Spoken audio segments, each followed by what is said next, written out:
mbalamusizaako nnyo ttiimu mbalamusiza nnyo ttiimu yaffe egenda maaso n'okubanga ekwasaganya ensonga eno munange Apollo Timisako ne Muhammad Wamala. Wano we tuli twatuuse dda wano ekololo genda maaso n'okubanga tutunuulira okwogera kwa pulezidenti ng'era tukimanyi nti ssemateeka 11 akawairo namba emu kamu obuyinza okwogerako eri eggwanga buli lwaba agulawo omwaka omupya ogwa paalamenti. Ogenda maaso n'okusigira ekifaananyi gwe munnaffe alaba abanene abasinga obungi bonna batuuse dda okuli Government Chief Whip omukulu Hamson Oboa kwe kuli n'abakungu abalala Prime Minister n'abalala batuuse dda ne Vice President. Naye gwe munnange alaba mu kaseera kano okujja kugamba obugambi nti bannaffe ab'opposition ne gyebuli eno tebannaba kubanga balabikako okusinziira ku nsonda enekusifu. Bano no bagamba nti basobodde kubanga beetaba mu lutuula luno balina ensonga zaabwe ze batakkaanyaako n'okwogerako omukulembeze eggwanga. Naye okutwalizaamu tanaapu ebadde tennabakuba nnungi ennyo okujja kugamba obugambi nti tuteebereza buteebereza ensonga. Jjukira kino kyekiseera ate bannaffe aba NRM bagenda maaso n'okugjayo enkalala oba empapula okulaganga bwe baagala okubanga beesimbawo gwe munnaffe alaba. Naye nga nteekateeka egenda bulungi nnyo.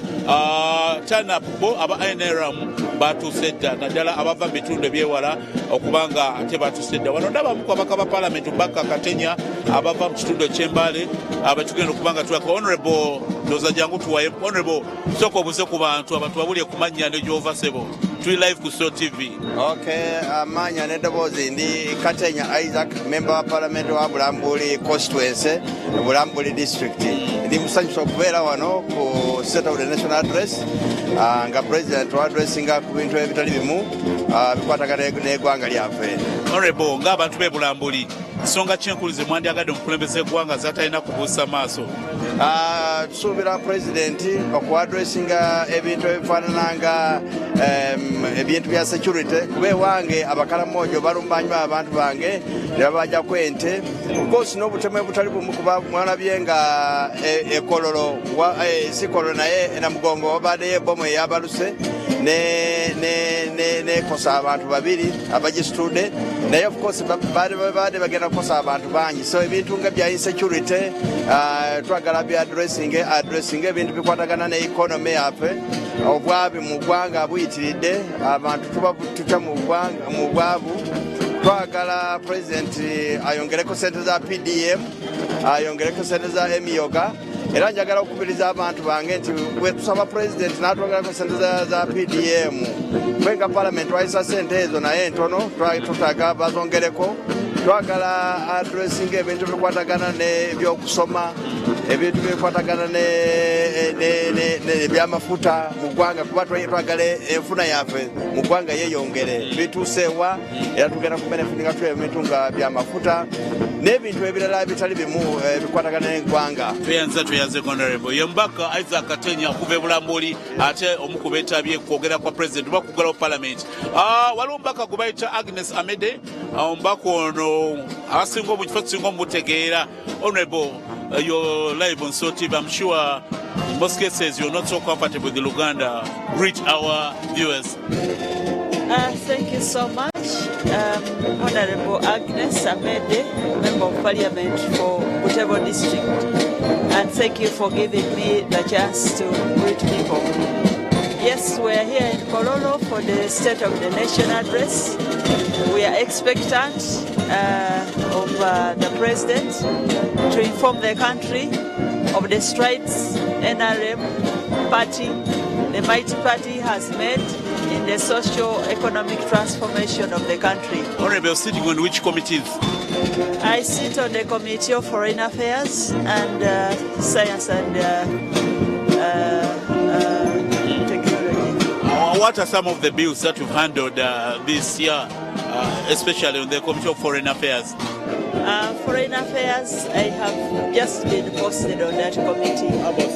And I think the only tangible thing we have handled some reports of oversight and the recently concluded budget.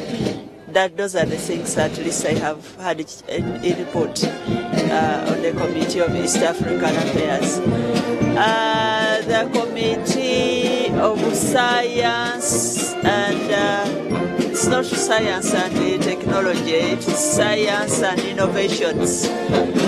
Oversight of science and innovations, and the Docket of Honorable Minister Senero. We've been looking at various innovations, and there's great potential for innovators in this country. Government just needs to beef up funding. Scientists need funding to create more content to develop the country. Honorable, have you considered Kira Motors? Because on several occasions the President has been doing demonstrations, and this is one of the key projects that the government boasts of when it comes to budget allocations. Is there something you've done about it this year? Yes, they have been allocated substantial amounts of money, but there's still more because they still need to invest more for both local, domestic market and regional markets. Thank you so much for your time. Thank you. Oyembaka Agnes Amede atula kakiiko aka science ne technology mu ngeri emu ate era abadde agenda maaso n'otulambulira tusobodde okubanga bituukibwako naye nga okujjukiza ku munnaffe alaba sort President awulidde alonywe ng'ayogera ku nsonga ya Kira Motors n'okubanga ate bagyogeramu oba okukola emmotoka nga bwe tugenze maaso n'okusirikira gwe alaba sort TV mu kaseera kano nkujjukiza twatuse dda wane Kololo ogenda maaso n'okwekenneenya ate President oba okwogera kwe nga bwe tugenze maaso n'okulaba ogwe alaba mu kaseera kano oba alaba sort TV mu kaseera kano.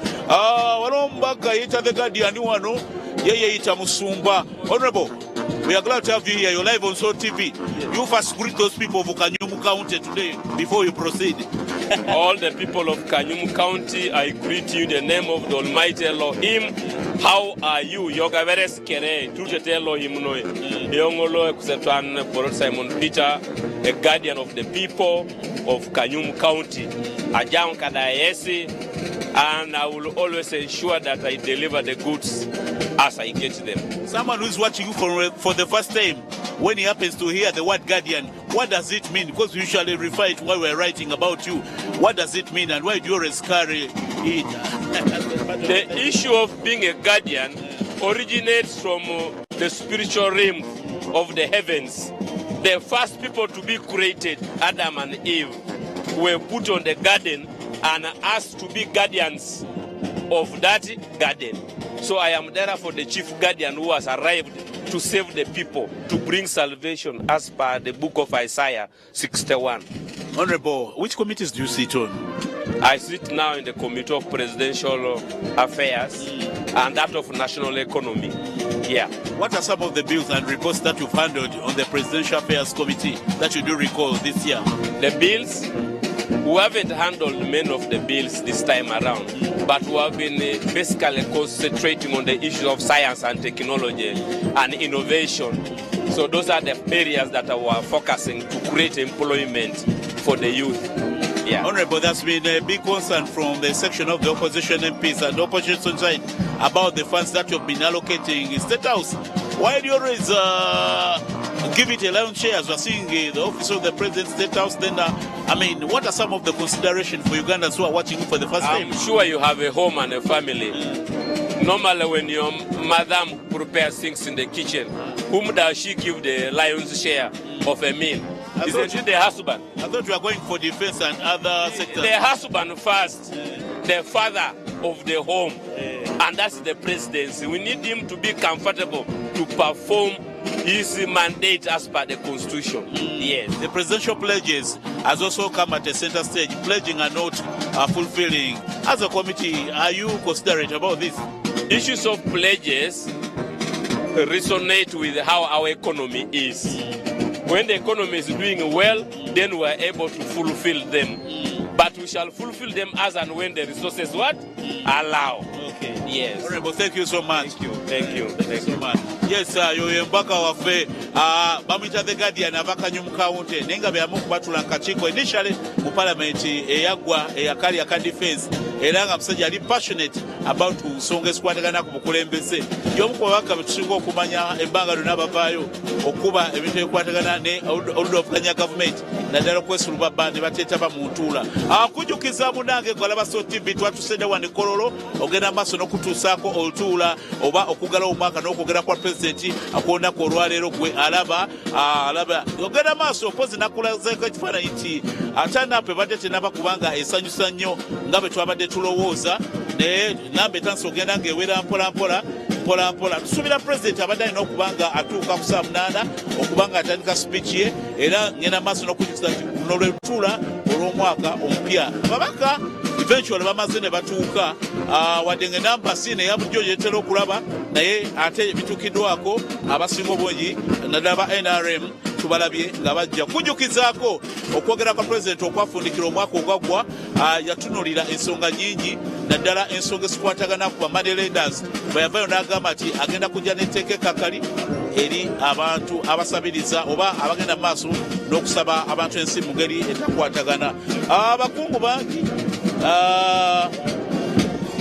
mu kaseera kano mpozi kujjukiza sipiika atuuse era sipiika asobodde okuba nga atuuka okujja okwetaba mu lukuŋŋaana era kitegeeza nti olukuŋŋaana luno lutambula ne sipiidi enkulu omubaka we Bukimbiri honorable we are glad to have you today. Thank you. I'm sure you're a very senior legislator and you can predict or paint us a picture on our expectation ahead of the presidential State of the Nation address. Honorable, first greet our viewers and then we proceed. We are live on TV. Yeah, I'm greeting you. Thank you very much. Today is a national day. Yes. A national day means that the president is going to address the nation. And what we anticipate. Your name and the constituency. My name is Kwogera Eddie Wagahungu from Buchimbiri County in Kisoro District. What we anticipate is that the president will give account of his PDM tours. And secondly, because we are going for elections, the president is going to warn the people who are bribing voters. Although we don't have a law to regulate campaign financing, but the president will insist on it. Okay. Another one will give about how we concluded the rationalization, maybe the benefits. And then, of course, we will talk about the UPDF amendments. Yeah, you talk about it, and maybe you thank Parliament. That's what I think. Honorable, what's your take about the rationalization, especially the Umeme?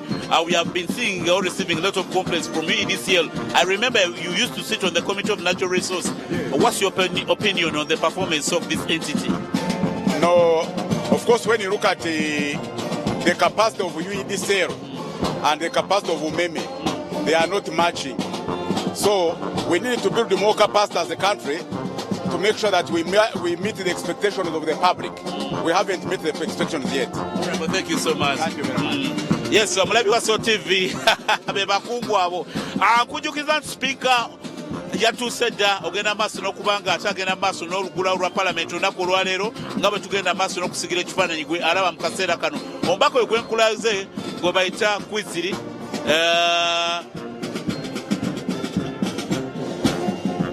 yes Nkulu Thomas Tayebwa atuuse okubanga ate yeetaba ku lutuula luno. Honorable Thomas, ayo, how are you, sir? I'm okay. You're very smart. Thank you. Tell us, basically, you're live on TV. How are the people of Kwania?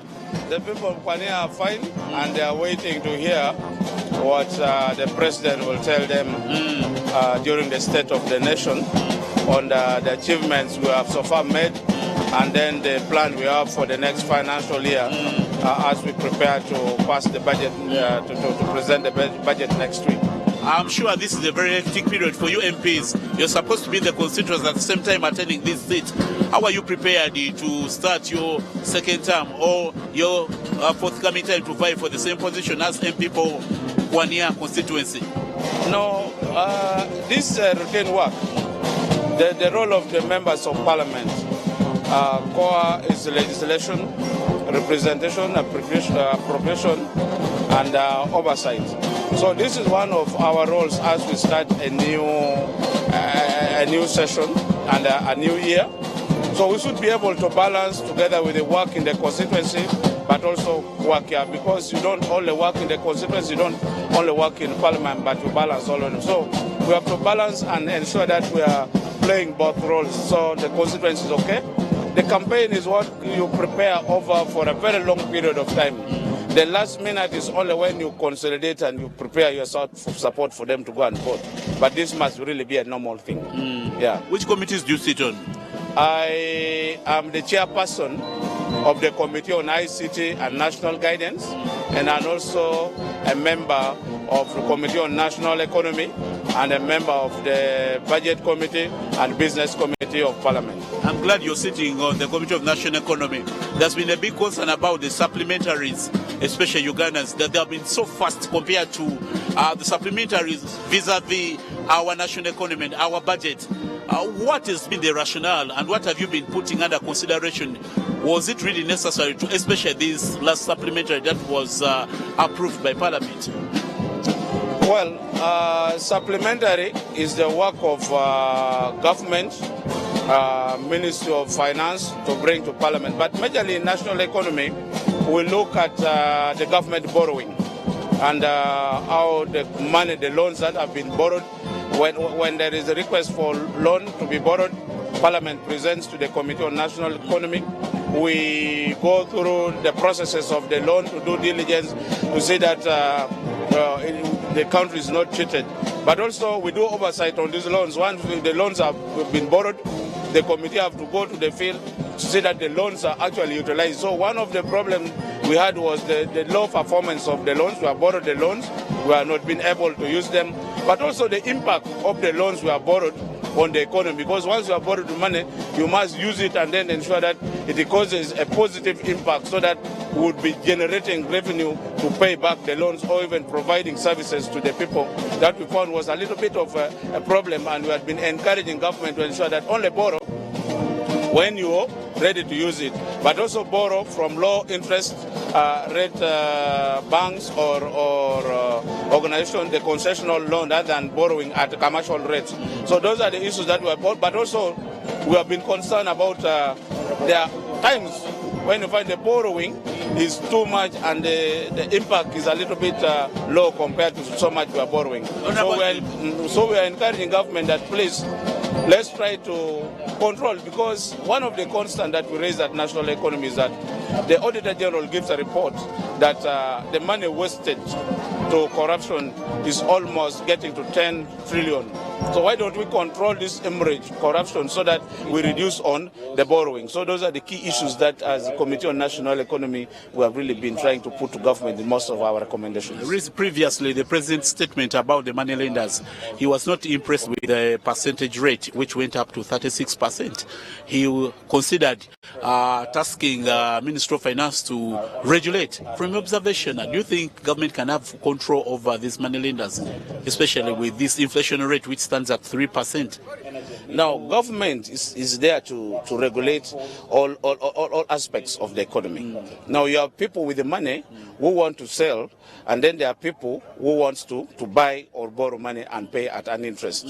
So you can't just leave the economy at the will of the money lenders, because definitely they will take advantage of people. People run to money lenders because they are squeezed, but also sometimes because it's easier for them to pick from money lenders as opposed to the banks because of security and other requirements of the banks. But when they run to the money lenders, they take advantage of the interest is actually not 30%. They push the interest up to even 70, 80, even 120%. Because if they're giving you 10% per month, and then they compound it, then you find you're almost borrowing the loan at over 120%. But yet the law, the Microfinance Tier 4 Act requires that the loans are supposed to be only charged, the money lenders are supposed to charge only per annum for the 12 months, not for the 1 month.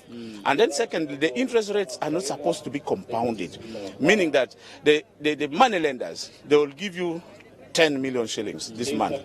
The next month, if you don't pay, it is going to be 11 million. The following month is going to be 12.11 million. So, but yet the law requires that you cannot compound interest. So that's what the public raised. We had a meeting with the president. We even amended the law to say there's no compound interest of charging interest on interest, and also interest must be charged. But the law also provided the Minister of Finance was supposed to get to gadget the maximum lending rate that money lenders can be able to give out loans to the public so that they are not left free to do whatever they want. You can't have a country where people are not regulated and controlled, because there you would now be putting people at the mercy of the money lenders, and that's how many people ended up losing their property, because by the time of borrowing, they are pressed. But then in the process of the economy, they find they are not able to pay. Then they lose their property. And government cannot just sit. Parliament is there to do that, to regulate. Now, this amendment has been made, but there are a group of the money lenders in the association that they also now went to court and are pressing the minister, because the minister have already prescribed the maximum lending rate. But they're saying, no, the court has made a decision over that. So Parliament cannot go ahead to enact another law against what the court has prescribed. So this is now where we are waiting for the Minister of Finance to guide, Attorney General to guide, who come back to Parliament, and we see how we sort out this. But we can't leave our people without putting regulation to help them, because now, at the end of the day, even the money lenders themselves, they will finish our people and they have nobody to lend money to. That affects the economy. But when this money is moving from money lenders to public to businesses, then you find it is oiling the economy. Honorable, thank you so much for your time. I'm sure there's been a lot of economic jargons, money lending, what? A bit challenging. Munafala bonzo kubanga webuzo oluzungu lususse tubadde tugenze bya nsubulagana economics bibadde bingi nnyo naye ensonga etututeeyo mu kwogera kwa president walabanga yavayo ku nsonga y'abawozi b'ensimbi abagenze maaso n'okukalubiza bannayuganda n'obatwalako ebyabwe ssaako n'emisingo mingi nga n'abamu tugenze obalaba nga bali mu mbeera enzibu ennyo ebintu biba bitutte ensonga eya kubatwalako emisingo national ID tebakyaziina kwe kulagira ministry ebyensimbi okuyingira ku nsonga eno nga kyagenza okuzuulibwa ng'ate gyeyongedde okuba ng'erinnya money lenders babadde batuuse ku bitundu 36 ku 100 ne tulaba banks nga ziri ebitundu 20 ku 100 kakati government kwe kujja n'enteekateeka ng'eno enkola ya grow gye bagambye nti yo bagenda kuwola abantu ku bitundu 12 ku 100 era nga bino bimu kwesuubira omukulembeze gwanga byagenda okuba nga sakisira ng'omubaka Tony Ayo atuula kakiiko ak'ebyenfuna bageze maaso n'okutematema lubadde luzungu lungi nnyo economics n'ebirabibwa mu kkowa eryo naye kyabadde agezaako okuba nga ttanya nkujjukiza nti twatusedde wano ekkolero genda maaso n'okulaga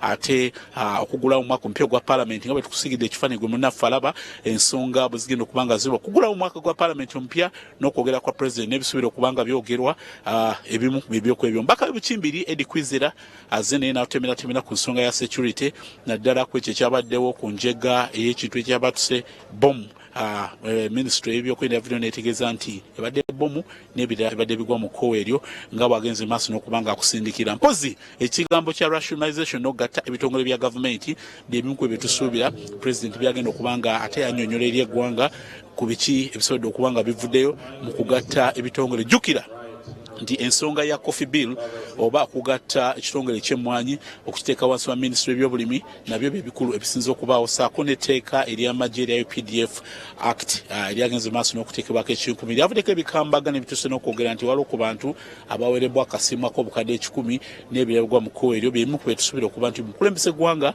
agenda kuba nga abisaakisira mu lutuula olwaleero banga aggulawo omwaka nkujjukiza nti ye speaker parliament yatuuse dda era nga tulinda bulinzi president okutuuka wano naye ndaba security kirabika asembedde kubanga ate aggulawo olutuula luno nga bwe tugenda maaso n'okusigira ekifaananyi gwe alaba SOT TV mu kaseera kano ku lutuula olugenda okuba nga lugula omwaka kusiira ku nteekateeka oba olukangaga olwafulumiziddwa president abadde alina okuba nga atuuka wano ku ssaawa 8 gwennyininyini okuba nga ate aggulawo mu butongole nga bwe tugenda maaso n'okukulengeza ate ku lutuula luno naye mpozi nga bwe nkulaze nti bannaffe aba opposition naddala aba national platform bo balabise ng'olutuula luno bajja dulabira waka ku TV kuba nandibadde nga nti bagenda ku lwetabamu oluusi tubalaba wano naye ate enkeera tubalaba nga basinga okuba nga bawa komenti ku lutuula luno nga bwe tugenda maaso n'okulaga ggwe mu kwogera kuno oba giyite parliament olunaku olwaleero omubaka Awuma Linda y'omu ku baka abagulawo parliament ena baali basingira ddala obuto mu biseera ebyo ndowooza mukyala w'ebusiya Honorable Awuma ala kuduka muzindaalo nabo nali mukwano gwedda lwaki nkuyita n'ogana okujja okubuuza ku bantu zaani tukyali ba mukwano olwo gyebaleko kale sebuna gyebaleko ku bantu live ku SOT TV abantu sorry mbuze mu Luganda buuza mu Lusambya abantu ba Uganda mwese mbaheesaho mbalamusiza nnyo abannayuganda ono mubaka omukyala w'Ebusiya Mama Busia, Helen Wandera. Honorable, biki byosubira omukulembeze gwanga byalina okubanga saakesira byoteebereza mu kwogera okwaleero nga gulawo palamenti y'omwaka guno? Ng'ebintu byenteebereza biyinza okuba bingi, naye of course tulina programu ebadde egenda mu maaso eya PDM kyemanyi omukulembeze ajja jjogerako kozi nga ffe etukoledde ennyo abantu b'ebbusi ya PDM omuluka sofa buli muluka twakafuna milioni 3 meaning every parish sofa abantu 300 oba 3 abakafuna ku ssente ekyo kiba kinene oba achievement nene ne economy ya Uganda nga bweyimiridde manyi ajja jjogerako okulaba nga ffe abannayuganda tuli tutya tugenda mu next elections aza n'okikoonako okulaba nti embeera egenda mu maaso maybe nga tugenda mu kalumbeera kyeriwo n'ebisigadde so ebintu bingi ogenda kudda ebusi oli bakuratinga nga ng'omu ku babaka basingira obuddala obuto mu palamenti ku mulundi guno waliwo akukiisa embuto omulundi guno kyemanyi nyinza okufuna computer jebali bangi cause by 2026 nja kubera 28-29 but still mbanchari below 30 years mbanchari youth neche manyi tujja kubera naba MP abato ndi musanyifu nnyo nti leero nsobodde okupikinga nomination form njijjeeyo era abanabusiya akaluka NRM kano aka 225 flag ndi kanoonya ntandise leero nga bemaze okupikinga nomination form zange era mbasaba bannayuganda banabusiya obuwagizi bwammwe obudidisi bulwayo bamama busiya mbaddeyo nina experience nina social capital omuntu abaddeyo abana experience njize mwantwala ndi mwana muto njize bingi mistakes zange kati nsobola zitereeza bingi byendaba ebisobola twala busiya yaffe mu maaso ne Uganda nso mbasaba mumpe kyaseddako nga bwe mwampaluli nga nkyali mwana muto era kati nkuze ebirowoozo byakula buli kimu kyakula kati nsoba buli kimu okiteesa bulungi ekikola bannange leero omwami mwebanzise busi kubanga kano kabadde kalango direct n'ebyo ebyembaka singa obuto tubadde tulina omuwa enkizo mutufu ayogereko eryegwa myaka 28 mbeereyo ne mweyita abato wa 28 bazeeyo emyaka 5 kitegeeza yajja wa 20 sebo tsanso okulaba live ku So TV honorable soko buze ku bantu ova mu constituency kisebo